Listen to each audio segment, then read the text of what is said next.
هنرجع للسؤال مدام ماجده اللي بتقوله لنا، موضوع فعلا الشنطه مع الشوز دي. كنا زمان متعودين لازم اللونين، لازم نشتري ده مع ده. الفتره اللي فاتت بدات الامور تختلف.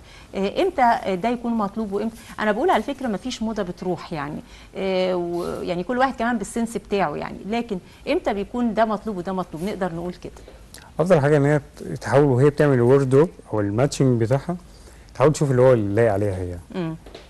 اذا كان ده هيضيف لها، اذا كان الشنطه مع الشوز هيبقى ماتشنج، هيخلي اللبس يبقى شكله احسن واضح او يبقى أحسن. جذاب. خلاص تكملها، مش شايفه كده ممكن في كذا حاجه ممكن تعملها يعني. هي لو محجبه ممكن تعمل ماتشنج ما بين الحجاب، ما بين لو لابسه لونج شيرت او بنطلون سليم، على حسب هي لابسه ايه يعني. هي مش موضوع انت عايز تقول فعلا على حسب اللبس وعلى حسب المكان وعلى حسب الراحه وعلى حسب العينين مرتاحه ولا لا للشكل، فبنقول لهم انه ولون البشره والحاجات دي كلها بتدخل فيها يعني. هي لون البشره نفسها لما في الوان مثلا لو هي مش لايقه عليها هتغمقها، فهي بالتالي لازم هي نفسها على حسب يعني. مثلا هي سابت الرمادي مع الاسود، هو طبيعي انه هيمشي، بس هي المفروض نفسها هتلبسه على ايه بالظبط.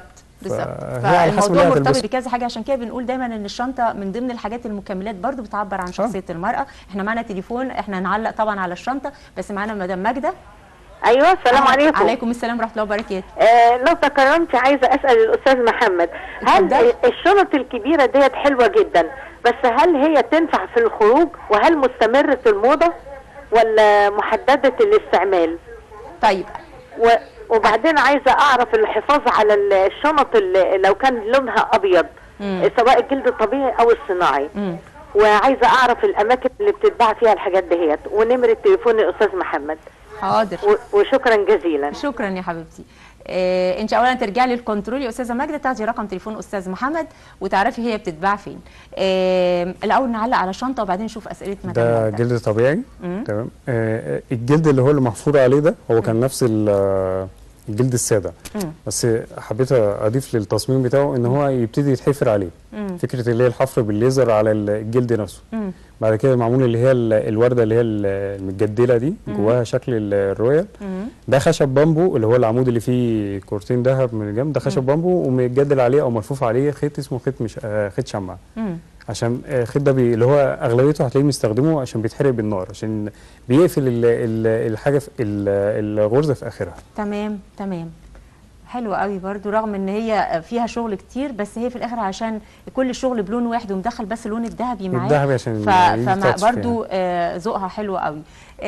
بشكرك حبيبتي. نشوف اسئله بقى مدام ماجده، وده مهم قوي، احنا داخلين فعلا على الصيف. اللون الابيض في الشنط سواء جلد طبيعي او صناعي، احنا تقريبا قلنا الطبيعي نحاول ان احنا بس نحافظ عليه، بس الابيض برضو بيتوسخ كتير يعني. الابيض مهما عملت هيتوسخ. ما عندكش اي وصفه؟ خصوصا ان هو طبيعي. ما هو هي في كريمات بتبقى، بس طبعا مش هينفع اقول اسمها اللي هي منتجات، بس هي كريمات